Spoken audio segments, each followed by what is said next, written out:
Barack Obama blames Vladimir Putin for spoiling diplomatic relations despite ongoing anti-Russian initiatives by Washington.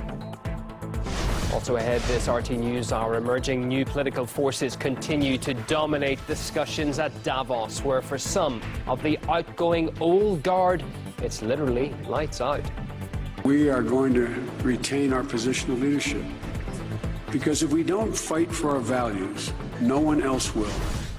And Turkey and Russia join forces in the fight against Islamic State in Syria as Ankara continues to be disappointed by its alliance with the US.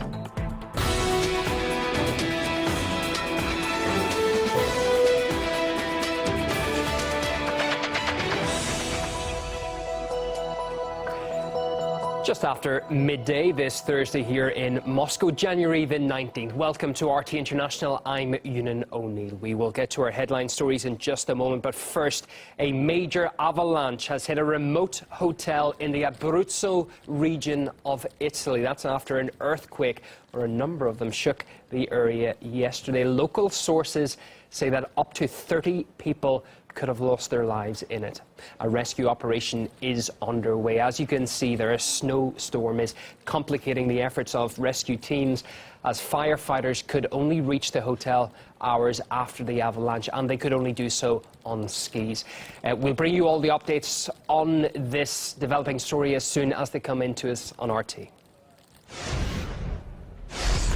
Now, in his final news conference, as President Barack Obama has highlighted the worsening of Russia-US relations, blaming the decline on Vladimir Putin.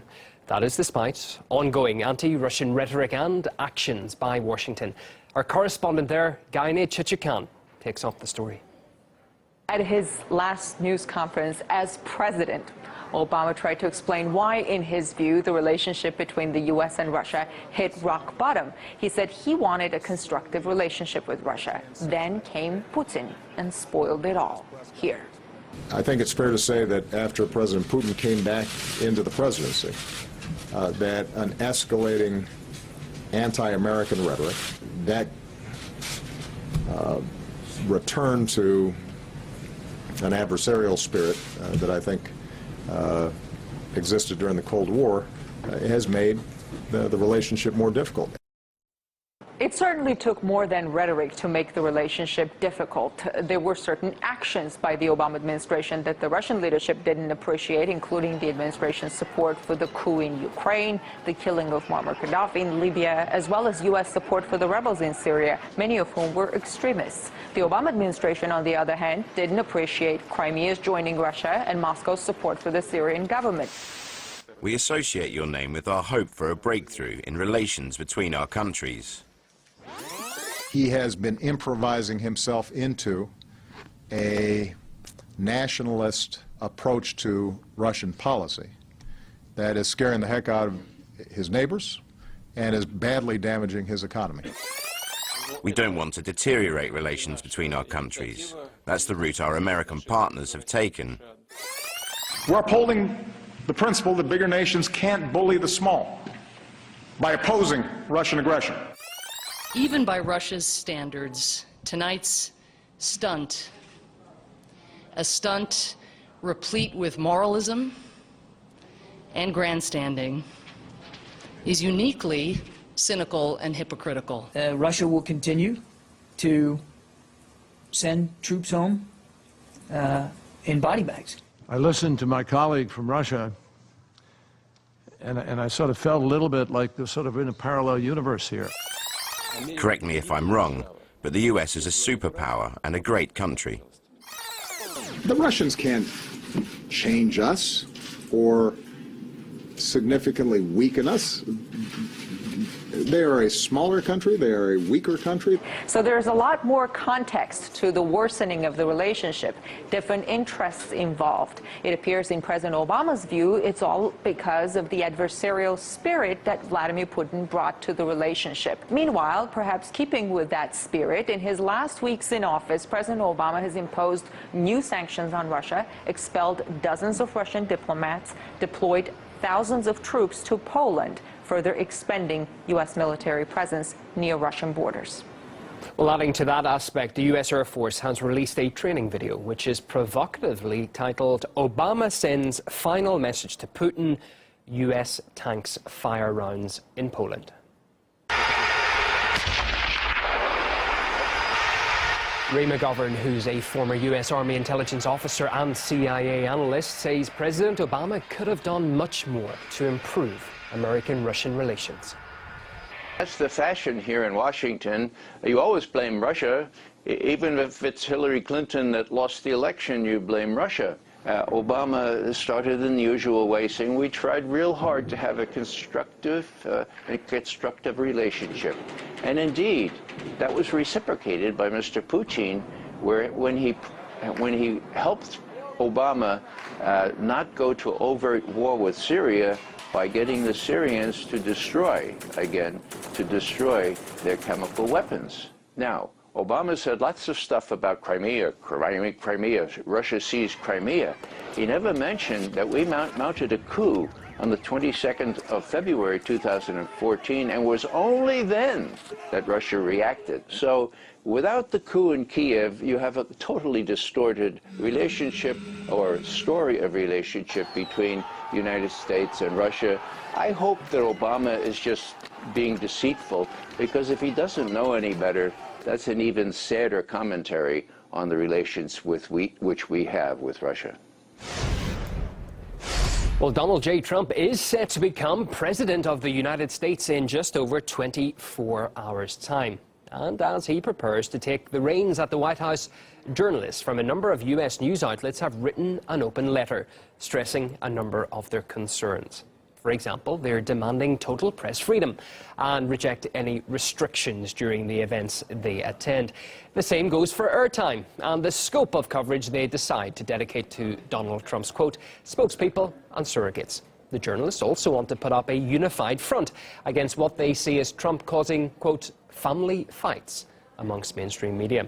Finally, they made it clear to the American people that regaining their trust is a priority. It follows a presidential campaign where the media hasn't been so welcoming to the next American leader. The world's shining light of democracy has gone dark. You're not having a terrible, terrible dream. Is there going to be remnants of a neo-fascist movement that he leads in this country after this election? This guy is a complete clown. Rodeo clown. A dangerous clown. Irredeemable pervert. Can Donald Trump be stopped? Well, just last week, 2 U.S. media outlets found themselves at the center of the fake news scandal after running an unverified and sensationalist story on Trump. Now, BuzzFeed published a so-called dossier on the president-elect, which was allegedly compiled by Russia. The outlet itself called the material explosive but unverified, even admitting it contained errors. Now, the same story was also published by CNN, with its report showing reservations about the source of the information. The FBI has not confirmed many essential details. They have not established the veracity, but they are taking a look. We cannot confirm. It's a very sensitive investigation, obviously. We don't know whether it includes who it includes. What we know is that the top intelligence officials of this nation provided some information that they believe came from a credible source. Well, both stories were run right before Donald Trump's first media conference as president-elect, where he slammed the outlets, calling them fake news and worse. I think it's a disgrace that information that was false and fake and never happened got released to the public. As far as BuzzFeed, which is a failing pile of garbage, writing it, I think they're going to suffer the consequences. They already are. Your organization is terrible. Let's go. Ask a question, sir. Go ahead. Sir, quiet. Quiet. Mr. President-elect. Go ahead. She's asking a question. Don't be rude. President-elect, can you give us a question? Don't be rude. Can you give us a question? Don't be rude. No, I'm not going to give you a question. I'm not going to give you a question. Can you stay categorically? You are fake news.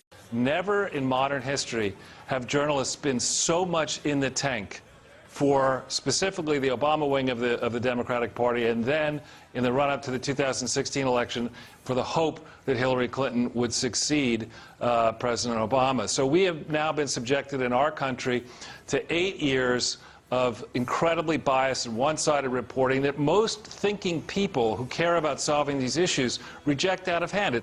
These are left-leaning people who can't stand Donald Trump, who can't stand conservatism, who really believe that big government is the solution for everything. And, you want to look at a press being manipulated by a government. It's the American government manipulating the American press, these last 8 years.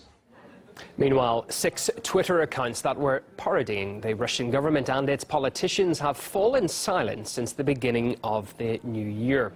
RT's Caleb Maupin has a look now at the possible reasons behind their inactivity.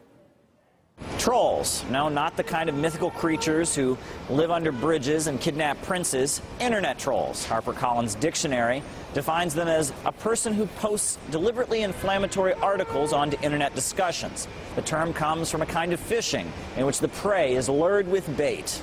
The Kremlin is using the internet to manipulate political opinion. Russia has a well-organized, well-funded army of internet trolls. It's a group in St. Petersburg, Russia, that basically hires hundreds of Russians to spread pro-Russian propaganda. She was among hundreds of people tasked with flooding the internet with pro-Kremlin and anti-Western messages. Our intelligence agencies assess that the campaign was ordered by President Putin and implemented by a combination of Russian government agencies, state-funded media, third-party intermediaries, and government-paid trolls. Yes, this is what the leaders of the free world spend their time worrying about, people on the internet who put out a different perspective. According to the Associated Press, the U.S.-aligned government of Lithuania has dispatched an army of elves. Elves, to fight the trolls. So we noticed this increase of the number of comments and of strange trolling.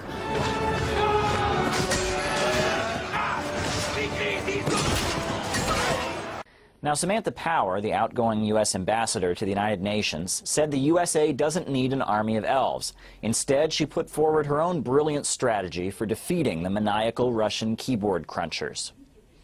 We don't need to gin up our own propaganda networks, bankroll our own army of trolls, and inundate social media platforms with even more fake news targeting our adversaries. We have to fight misinformation with information. Fiction with facts. Strange that she would say this, as an army of Twitter trolls has been abuzz with activity during the U.S. election.